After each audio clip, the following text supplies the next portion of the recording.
Certificate मांगने की, क्योंकि ब्राह्मण दधीच भी थे जिन्होंने अपनी विश्व कल्याण के लिए हड्डियों तक का दान कर दिया था।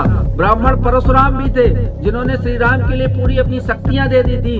ब्राह्मण चाणक्य भी थे जिन्होंने एक आदिवासी को पूरे देश का राजा बनाया था। आदि शंकराचार्य जी, रामकृष्ण परमहंस, स्वामी समर्थ, पेशवा बाजीराव, वो भी ब्राह्मण थे। पेशवा बाजीराव बल्लार, जिनका आपने नाम सुना होगा कि बुंदेलखंड के राजा छत्रसाल ने वो जब मुगलों ने घेर लिया था तो उनका संदेशा आया था और अपने खाने की थाली छोड़कर उन्होंने मुगलों के ऊपर आक्रमण किया और महाराजा छत्रसाल और पूरे आपके बुंदेलखंड को बचाया। वो भी पेशवा बाजीराव एक ब्राह्मण थे। कर कोई विश्व शांति की कामना करता है तो वो आवाज मंदिर से आती है, हमारे सनातन धर्म से आती है और वो एक ब्राह्मण की आवाज होती है। हम अपनी माँ को माँ मानते हैं, बहन को बहन मानते हैं, चाचा को चाचा मानते हैं, चाची को चाची मानते हैं, लेकिन वो लोग क्या, उनमें तो ये ही नहीं है, खाली खून छोड़ के सब बीवियां हैं, इसको भी बना लो।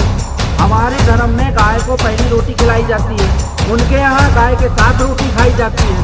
कहाँ से आप जोड़ पाओगे, आप मेरे को बता दीजिए। अरे अगर भारत से निकालना है तो उनको निकालिए जो बंटवारे के टाइम पे देश में रह गए थे। ब्राह्मणों को निकाल के आप कहाँ करेंगे, ये तो हिंदू हैं। वो फिर भी शामिल हो रहे हैं। इन बयानों के बावजूद, आपके विरोध प्रदर्शन के बावजूद उनकी यात्रा पे कोई असर थोड़ी हो रहा है। लाखों करोड़ लोग उसका समर्थन कर रहे हैं, उनकी यात्रा में शामिल हो रहे हैं, फिर आपके विरोध का मतलब क्या हो रहा है? नमस्कार, मैं हूं शशिकांत शुक्ला और आप देख रहे हैं जनता वाणी न्यूज नेटवर्क का खास कार्यक्रम पूछता है इंडिया।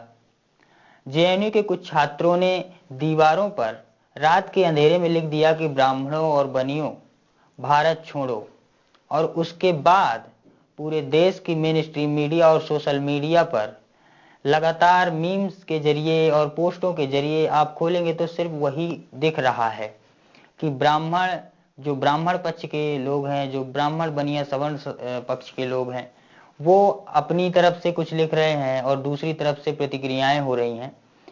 तो जेएनयू में जो जेएनयू के छात्रों ने लिखा, जिन्हें वामपंथी कहते हैं, जेएनयू को वामपंथ का अड्डा कहा जाता है, और वहां के छात्रों ने फिर से एक विवाद खड़ा कर दिया है। और वो विवाद ये है कि दीवारों पर लिखा गया है कि ब्राह्मणों भारत छोड़ो, बनियों भारत छोड़ो। इसी मुद्दे पर और भी राहुल गांधी के भारत जोड़ो कार्यक्रम के अंतर्गत राहुल गांधी के किसी नेता ने, कांग्रेसी कार्यकर्ता ने हिंदुत्व को उग्र और कुरूप बोल दिया था। उस मुद्दे पर भी हम चर्चा करेंगे आज के इस कार्यक्रम में। और राहुल गांधी के द्वारा जो जय श्री राम और जय सिया राम वाला जो बयान दिया गया, उस पर भी हम चर्चा करेंगे। हमारे साथ मुंबई से जय बजरंग सेना के राष्ट्रीय अध्यक्ष सीधे जुड़ रहे हैं नितिन उपाध्याय जी। नितिन उपाध्याय जी हमारे साथ जुड़ चुके हैं। नितिन जी, बहुत बहुत स्वागत है आपका सबसे पहले हमारे कार्यक्रम में। जय श्री राम, जय हिंदू राष्ट्र। नितिन जी, सबसे पहले तो पहला सवाल यही है जो इस समय पूरे देश में गहराया हुआ है, चाहे किसी भी मीडिया में खोल करके आप देखिए, किसी भी चैनल में, तो ब्राह्मणों भारत छोड़ो, बनियों भारत छोड़ो जो जेएनयू की दीवारों पर लिखा है वहाँ के छात्रों ने, वही चल रहा है। हम ये पूछना चाहते हैं कि एक हिंदूवादी संगठन होने के नाते जय बजरंग सेना का स्टैंड क्या है इस पर, और जो सोशल मीडिया पर इस समय चल रहा है, जो पूरे देश भर में ये ब्राह्मण बनिया और वामपंथ का मुद्दा चल रहा है, इस पर नितिन उपाध्याय की प्रतिक्रिया और जय बजरंग सेना का स्टैंड क्या है? देखिए, जय बजरंग सेना और अखिल भारत हिंदू महासभा, हम जात पात को नहीं मानते। हमारा एक नारा है, जात पात की करो विदाई, हिंदू हिंदू भाई भाई, हम सभी हिंदू भाई भाई हैं। लेकिन जो बात आप जेएनयू की कर रहे हैं, ये वही जेएनयू है जहां आज लिखा गया है कि ब्राह्मण और बनिया एक समुदाय विशेष को टारगेट करके कि आप भारत छोड़ो। तो मैं पूछना चाहता हूं कि भारत छोड़ के कहां जाओ? ये वही जेएनयू है जहां पर अफजल हम शर्मिंदा हैं, तेरे कातिल जिंदा हैं के नारे लगते हैं। ये वही जेएनयू है जहां भारत तेरे टुकड़े होंगे इंशाल्लाह इंशाल्लाह के नारे लगते हैं। ये वही जेएनयू है जहां पाकिस्तान जिंदाबाद के नारे लगाए जाते हैं। देश विरोधी गतिविधियां लगातार चली आ रही हैं। लोग कहते हैं कि सरकार बहुत कड़ाई से कार्य कर रही है, लेकिन मैं मानता हूं कि देश की सरकार इस मुद्दे पर कड़ाई नहीं कर रही है। मैं देश के माननीय प्रधानमंत्री और देश के गृह मंत्री से निवेदन करूंगा कि ऐसे हर एक संस्था और संगठन को तुरंत बैन किया जाए, तथा जो इनको सपोर्ट कर रहे हैं उनके ऊपर देश विरोधी कार्रवाई की जाए। आज से नहीं, ये लगातार कई सालों से चला आ रहा है। सिर्फ ये जेएनयू में ही होता है और खुलेआम होता है, जिसके वीडियो भी वायरल होते हैं, हर चीज दिखाई जाती है टीवी पर, मीडिया पर, लेकिन आज तक सरकार ने इस संस्थान को प्रतिबंधित नहीं किया है। मैं देश के प्रधानमंत्री से मांग करूंगा कि जो हिंदुओं को तोड़ने की साजिश की जाती है, भारत को तोड़ने की साजिश की जाती है, अफजल के मरने पर ये शर्मिंदा होते हैं और पाकिस्तान जिंदाबाद के जहां नारे लगाए जाते हैं, इस इंस्टीट्यूट को तुरंत बंद किया जाए तत्काल प्रभाव से। ये देश की सरकार से हम मांग करते हैं। अगर देश की सरकार ने नहीं सुना तो हम इसके खिलाफ जय बजरंग सेना और हिंदू महासभा सुप्रीम कोर्ट जाएगी और वहां पर केस करेगी कि इस संस्थान को बंद करो, इसमें देश विरोधी कार्य चल रहे हैं। अब रह गई बात ब्राह्मणों की, तो ब्राह्मणों को टारगेट किया जा रहा है, किस प्रकार से हिंदुओं को तोड़ा जाए। ये एक साजिश है। कुछ दिन पहले ओबीसी वर्सेस ब्राह्मण ठाकुर चल रहा था, अब ब्राह्मणों को टारगेट किया गया है ताकि हिंदू एक ना हो पाए और हमारा देश से हिंदू राष्ट्र घोषित ना हो। इसके लिए साजिश है, इसका हम विरोध करते हैं जी। अच्छा नितिन जी, ब्राह्मणों को भारत छोड़ने की बात कहां तक गले उतरती है? ब्राह्मणों के खिलाफ ये जो एक नफरत फैलाने का जो एक सिलसिला चल रहा है आजादी के बाद से लेकर के आज तक, एक वामपंथ के द्वारा और भी कई ऐसे संगठन है, कम्युनिस्ट हो या जो भी हो जी, इनके नेताओं के द्वारा, इनकी पार्टियों के द्वारा और लगातार जो छात्र संगठन है उनको साथ में लेकर के जो ब्राह्मण हैं, जो सवर्ण समाज है, चाहे वो बनिया हो, क्षत्रिय हो, राजपूत समाज हो, इनके खिलाफ जो एक सिलसिला चल रहा है नफरत फैलाने का और वर्ग संघर्ष की जो एक बुनियाद रखी जा रही है देश में, इसका दोषी किसे मानते हैं आप? और ये कब तक चलेगा? क्या कोई ऐसे कोई हमारे देश में सुरक्षा एजेंसियां नहीं हैं जो ऐसे लोगों को चिन्हित करके उनको अंदर करें? और जैसे विद्यालयों में, विश्वविद्यालयों में अगर ऐसी बातें हो रही हैं तो वहां के प्रोफेसरों को इसकी जिम्मेदारी लेनी चाहिए और वहां के जो कुलपति हैं, जो वहां के जिम्मेदार अधिकारी हैं, उनको इसकी जिम्मेदारी लेकर के और दंडित किया जाना चाहिए ऐसे बिल्कुल। इसलिए हम मांग कर रहे हैं कि जेएनयू को तत्काल प्रभाव से इसकी मान्यता खत्म करके इस पर बैन लगाया जाए। और रह गई मान्यता खत्म करके बैन लगाने की बात तो ठीक नहीं है, लेकिन उसका पाकिस्तान जिंदाबाद के जिस संस्थान में नारे लगे उसको चलने देना चाहिए हमारे देश में। तो पाकिस्तान जिंदाबाद के नारे सर पूरे छात्र थोड़ी लगा रहे हैं, वो तो कुछ एक बिल्कुल तो जो लगा रहे हैं ना वो 2-4-10 लड़कों के लिए 10,000 लड़कों का नहीं उसी इंस्टीट्यूट में ही क्यों लगते हैं? बच्चे वहाँ पढ़ते हैं, गरीब छात्र पढ़ते हैं। उसके लिए देखिए हम मांग कर रहे हैं देश के प्रधानमंत्री से और देश के गृह मंत्री से कि इस पे तत्काल कार्रवाई की जाए, जो भी आरोपी हैं उनको अंदर किया जाए। रह गई बात जो उसका इलाज यही होना चाहिए कि नहीं बिल्कुल है, और अगर सरकार नहीं सुनेगी तो हम उनके खिलाफ कार्रवाई हो। बिल्कुल ऐसे संगठनों पे तुरंत प्रतिबंध लगे जो छात्र संगठन इस प्रकार की गतिविधियों में लिप्त हैं। और रह गई बात, देखिए हमारा देश जो है ना जाति से बटा हुआ नहीं है, ये तो हमको बांटा गया है। हमारा देश कर्म आधारित देश है। आज अगर कोई व्यक्ति ब्राह्मण धर्म का पालन करता है, गुरुकुल में शिक्षा लेता है और मंदिरों में पूजा पाठ करता है, हम उसका भी सम्मान करते हैं, उसके चरण छूते हैं। इस देश को ब्राह्मणों ने नहीं बांटा है, ये गलतफहमी इन राजनेताओं ने हमारे दिमाग में डाली है। द्वापर में भगवान श्री कृष्ण ने वर्ण व्यवस्था की थी, कर्मों के आधार पर बांटा था। जो कर्म करेगा वो उसको उसकी पदवी मिलेगी। और रह गई बात, जो कुछ लोग बोलते हैं मनु स्मृति, तो महाराजा मनु भी देखिए, भगवान श्री कृष्ण भी ब्राह्मण नहीं थे और महाराजा मनु भी ब्राह्मण नहीं थे। हमारा देश कर्मों के हिसाब से बांटा गया है। और इस पृथ्वी पर, इसमें पूरी पृथ्वी पर बता रहा हूं, अगर कोई विश्व शांति की कामना करता है तो वो आवाज मंदिर से आती है, हमारे सनातन धर्म से आती है, और वो एक ब्राह्मण की आवाज होती है।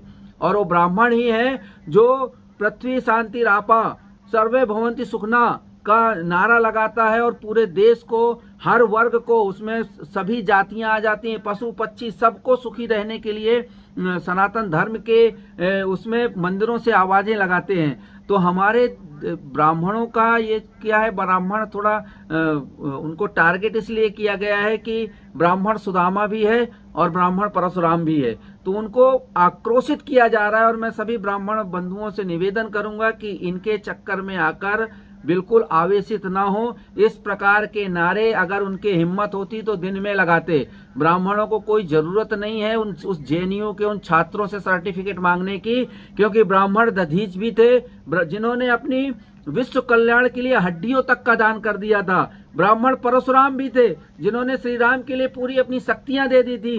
ब्राह्मण चाणक्य भी थे जिन्होंने एक आदिवासी को पूरे देश का राजा बनाया था। आदि शंकराचार्य जी, रामकृष्ण परमहंस, स्वामी समर्थ, पेशवा बाजीराव, वो भी ब्राह्मण थे। पेशवा बाजीराव बल्लार, जिनका आपने नाम सुना होगा, कि बुंदेलखंड के राजा छत्रसाल ने को जब मुगलों ने घेर लिया था तो उनका संदेशा आया था और अपने खाने की थाली छोड़कर उन्होंने मुगलों के ऊपर आक्रमण किया और महाराजा छत्रसाल और पूरे आपके बुंदेलखंड को बचाया। वो भी पेशवा बाजीराव एक ब्राह्मण थे।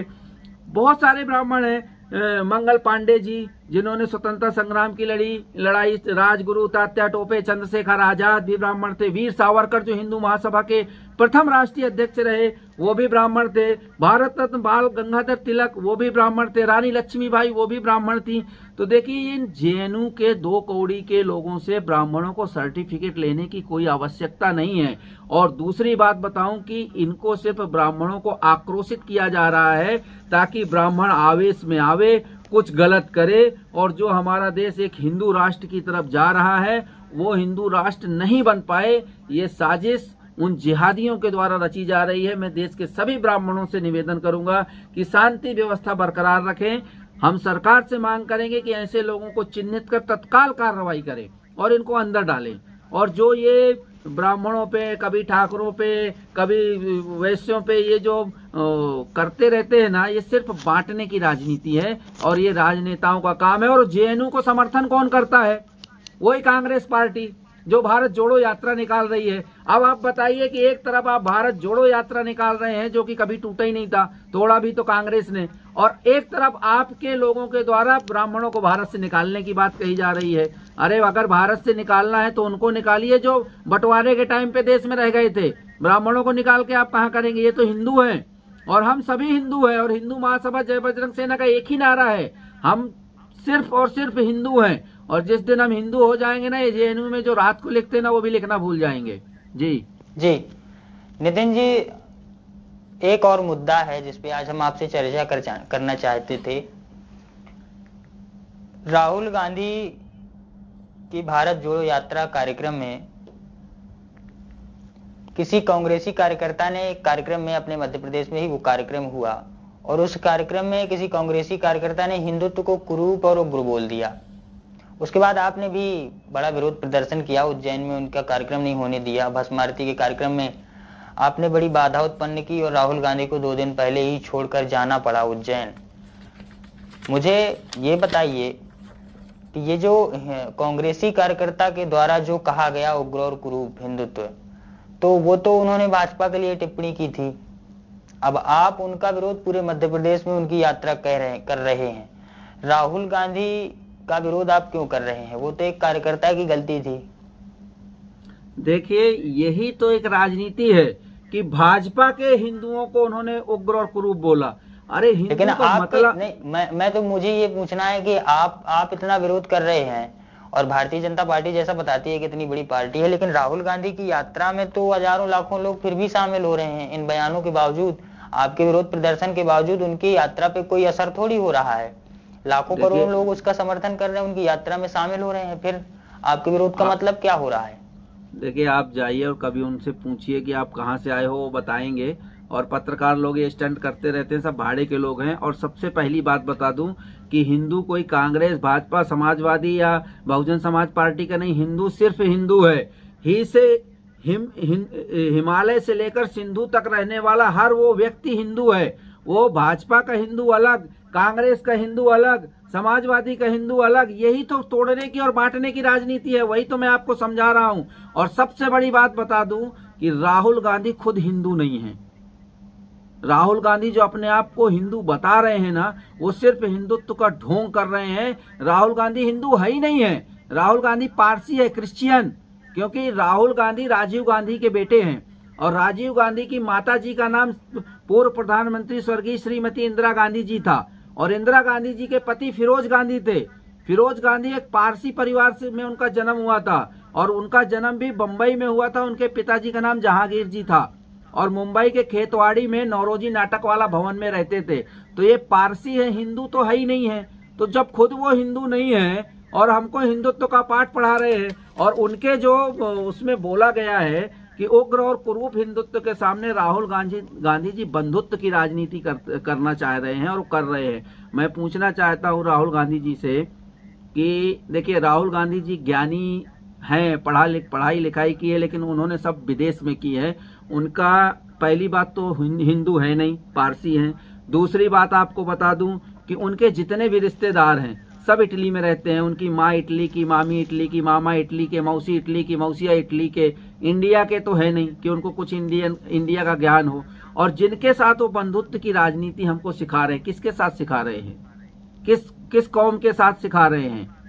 उनके साथ जो एक आदमी बोलता है कि गाय हमारी माता है और दूसरा बोलता है कि गाय हमारा भोजन है। अब बताइए कहां से इन दोनों में, आपको एक को तो चुनना पड़ेगा ना, कहां से इसमें बंधुत्व हो जाएगा? हम बोलते हैं गाय हमारी माता है, वो बोलते हैं गाय हमारा भोजन है। आपको दो में से तो एक को चुनना ही पड़ेगा ना, कहां से हमारा उनका बंधुत्व हो जाएगा? एक तरफ हम बोलते हैं कि ये मेरी माँ है, ये मेरी बहन है, ये मेरी चाची है, ये मेरी काकी है, ये मेरी बीबी है। वो बोलते हैं कि छोड़ो माँ बहन कुछ नहीं, सब एक ही हैं। तो कहाँ से हमारी उनकी बंधुत्व की राजनीति आप करवाएंगे? कैसे करवाएंगे? एक म्यान में दो तलवार। पड़ोस में दुश्मन रहे वो अच्छा है, पड़ोस में दोस्त रहे वो अच्छा नहीं। राहुल गांधी उनको करवा देना, उनको बोले कि गाय को हिंदू माता मानते हैं, आप भी माता मानिए। हम अपनी माँ को माँ मानते हैं, बहन को बहन मानते हैं, चाचा को चाचा मानते हैं, चाची को चाची मानते हैं। लेकिन वो लोग क्या, उनमें तो ये है ही नहीं है, खाली खून छोड़ के सब बीवियां हैं, किसको भी बना लो। हम भाईचारा मानते हैं और वो भाई को ही चारा समझते हैं। हमारे धर्म में गाय को पहली रोटी खिलाई जाती है, उनके यहाँ गाय के साथ रोटी खाई जाती है। कहाँ से आप जोड़ पाओगे? आप मेरे को बता दीजिए। ये सिर्फ राजनीति करने के लिए, एक तो खुद हिंदू नहीं, अल्प ज्ञानी आदमी है, तो कुछ भी बोलता है। और रह गई बात भारत जोड़ो, अरे भारत तो 1947 में गांधी जी के समय तोड़ा गया था। अभी कौन सा आप भारत जोड़ रहे हो? कहाँ टूट गया भारत? 370 हट गई तो टूट गया, या ट्रिपल तलाक कानून हट गया तो टूट गया, या राम मंदिर का निर्माण हो गया तो भारत टूट गया है। क्या टूटा है भारत में? अरे भारत जोड़ो नहीं, आप कांग्रेस जोड़ो यात्रा निकालिए, कांग्रेस को इकट्ठी करने की यात्रा निकालिए। आपकी कांग्रेस टूटी है, भारत नहीं टूटा है। और भारत हिंदू राष्ट्र बनने जा रहा है और बनकर रहेगा। और जिनको आप सिखा रहे हैं ना बंधुत्व की राजनीति, उनसे हिंदुओं की बंधुत्व की राजनीति कभी बंधु हो ही नहीं सकते, क्योंकि उनका जो मानना है, उनका जो दीन ईमान है और हमारा जो सनातन धर्म है, उसमें जमीन आसमान का अंतर है, कभी एक नहीं हो सकते। जी नितिन जी, एक लास्ट क्वेश्चन है। आज जरा समय कम है क्योंकि हमें अगले कार्यक्रम में जाना है, माफी चाहूंगा। मुझे एक सवाल का जवाब और दे दीजिए। जय श्री राम और जय सिया राम में क्या अंतर है, जो राहुल गांधी ने कहा? मैंने आपको एक चीज बताया कि राहुल गांधी अल्पज्ञानी हैं। अगर वो हिंदू होते तो उनको जय श्री राम और सीताराम में अंतर पता चल जाता। सीताराम, अब वो बोलते हैं, आपको एक मजेदार बात बताऊं कि उन्होंने अभी खंडवा के पास एक स्टेटमेंट दिया था, भाषण दिया था जनसभा में, कि बिरसा मुंडा जी और टंटिया मामा भील, जो कि दोनों स्वतंत्रता संग्राम सेनानी थे, उनको पकड़वाने में संघ का हाथ था, आरएसएस का हाथ था। अब सबसे बड़ी बात है, अल्पज्ञानी में उनको क्यों बोल रहा हूं, क्योंकि बिरसा मुंडा जी का जन्म सन 1875 में हुआ और उनका बलिदान सन 1900 में हुआ। टंटिया मामा जी का जन्म 1842 में हुआ और उनका बलिदान 1889 में हुआ। समझ रहे हैं आप? जिसने संघ की स्थापना की, जो कि हिंदू महासभा के में भी पहले थे, डॉक्टर केशव हेडगेवार जी, उनका जन्म 1889 में हुआ और उन्होंने संघ की स्थापना 1925 में की। यानी कि इन दोनों के बलिदानों के 25 से 26 साल के बाद। और राहुल गांधी चूंकि ये आदिवासी समाज से आते हैं, तो अब इनको लड़ाएं कैसे, हिंदुओं को जो अब दूसरी कौम है, ब्राह्मण क्षत्रिय, इनको आदिवासियों से इनका झगड़ा कैसे कराएं, उसके लिए उन्होंने स्टेटमेंट खंडवा में दिया, क्योंकि वो आदिवासी बहुल्य क्षेत्र है, कि आरएसएस का हाथ था। अरे भैया, आरएसएस का जब जो जन्मदाता है उनका जन्म ही नहीं हुआ था, तो आरएसएस का हाथ कहाँ से हो सकता है। इसी प्रकार वो बोलते हैं, आरएसएस वाले सीताराम नहीं बोलते, जय श्री राम बोलते हैं, क्योंकि महिलाओं का अपमान करते हैं। अरे आपको बताऊं, मैं कोई आरएसएस का नहीं हूं, लेकिन मैं एक हिंदू हूं, और हिंदू समाज में, सनातन धर्म में महिलाओं का अपमान नहीं होता है। सीताराम बोलो या जय श्री राम बोलो, बात एक ही है। श्री का मतलब क्या है? अगर राहुल गांधी हिंदू होते तो उनको श्री का मतलब पता होता। श्री मतलब लक्ष्मी। आप बताइए कि भगवान विष्णु की पत्नी लक्ष्मी जी हैं, श्री उनको बोलते हैं, इसलिए जय श्री राम लगाते हैं, यानी जय श्री का मतलब लक्ष्मी जी पहले आ गई। जी सीताराम का भी वही मतलब है। हम कहाँ बोलते हैं कि गलत है? सीताराम बोलो या जय श्री राम बोलो। अब आपको बताऊं, शंकर जी का है तो शंकर जी का नाम लिया जाता है नमः पार्वते पतये हर हर महादेव। पार्वती जी का नाम पहले लेते हैं, हम लेते हैं कि नहीं लेते? जी। इसी प्रकार हम लक्ष्मी जी का नाम पहले लेते हैं। श्री का मतलब लक्ष्मी है, और भगवान राम भगवान विष्णु के अवतार हैं, वो शंकर जी के अवतार नहीं है। और राहुल गांधी को ज्ञान नहीं है, इसके लिए वो अब क्या है, उनको तो राजनीति करना है। हम जय श्री कृष्णा बोलते हैं कि नहीं? अब उसमें भी बोलेंगे कि आप राधा कृष्ण नहीं बोले, जय श्री कृष्ण बोलते। तो श्री कौन है? लक्ष्मी जी हैं। और कृष्ण कौन है? भगवान विष्णु के अवतार है। तो राहुल गांधी जी अगर हिंदू होते, सनातन धर्म का 1% भी उनके अंदर होता ब्लड, और कभी उन्होंने दिल से भगवान की पूजा की होती, ये तो भारत के प्रधानमंत्री नरेंद्र मोदी जी ने इस सदी का सबसे बड़ा धर्मांतरण कराया है कि राहुल गांधी पारसी को हिंदू बना दिया उन्होंने। तो अब वो अभी बने हैं, अभी उन्होंने मंदिर जाना शुरुआत की है, तो वो धीरे धीरे जब पढ़ेंगे, हमारे वेद पढ़ेंगे, ग्रंथ पढ़ेंगे, पुराण पढ़ेंगे, तब उनको ज्ञान होगा कि श्री का मतलब क्या है, जय श्री राम और सीताराम में अंतर क्या है। श्री लक्ष्मी का रूप है, श्री सीता का रूप है, श्री राधा का रूप है, श्री रुक्मणी का रूप है। सीताराम और जय श्री राम में कोई अंतर नहीं है, हम दोनों बोल सकते हैं। जी नितिन जी, बहुत बहुत धन्यवाद। मुझे एक सवाल और पूछना है। आपके आगे आने वाले जय बजरंग सेना के काफी कार्यक्रम हैं, तो आप चाहें तो जनता वाणी के माध्यम से बता सकते हैं अपने कार्यकर्ताओं को आपके आगे आने वाले कार्यक्रम, और हमें भी बताइए ताकि हम आपकी कवरेज के लिए वहां पहुंच सकें। देखिए, हमारा अभी 25 दिसंबर को तुलसी पूजन कार्यक्रम है, जो कि पूरे देश में मनाया जाएगा 25 दिसंबर को। और आपके बुंदेलखंड में, झांसी में, हमारे जो बुंदेलखंड के प्रभारी हैं डॉक्टर विवेक वर्मा, उनके द्वारा रखा जा रहा है। और 5100 तुलसी के पौधे हम बांटेंगे, कलश यात्रा निकालेंगे, साधु संतों का सम्मान करेंगे। इसी प्रकार पूरे देश में हम 25 दिसंबर को तुलसी दिवस, तुलसी पूजा दिवस के रूप में मनाएंगे। जय बजरंग सेना और हिंदू महासभा के सभी कार्यकर्ता अपने तहसील में, जिले में, गांव में, क्योंकि देखिए हम सनातनी हैं और हम अपना सनातन धर्म मानते हैं, और सनातन का मतलब है जिसका ना आदि है ना अंत है। हम धर्म निरपेक्ष वाले नहीं है। धर्म निरपेक्ष का मतलब होता है धर्म निरपेक्ष, जो किसी धर्म को मानता ही नहीं है, और हम सनातन धर्म को मानते हैं। और सनातन धर्म में तुलसी की पूजा होती है, और 25 दिसंबर को तुलसी पूजा दिवस मनाया जाएगा पूरे देश में, हर जिले में, हर प्रदेश में, हर गांव में। और आपके झांसी में, आप चूंकि मध्य प्रदेश बुंदेलखंड से हैं, तो मैं आपसे निवेदन करूंगा कि आइए, झांसी आइए और वहां पर अपना कवरेज कीजिए और लोगों तक ये जागरण पहुंचाइए। क्योंकि देखिए, मीडिया ही देश का चौथा स्तंभ है जो लोगों को जागृत करता है।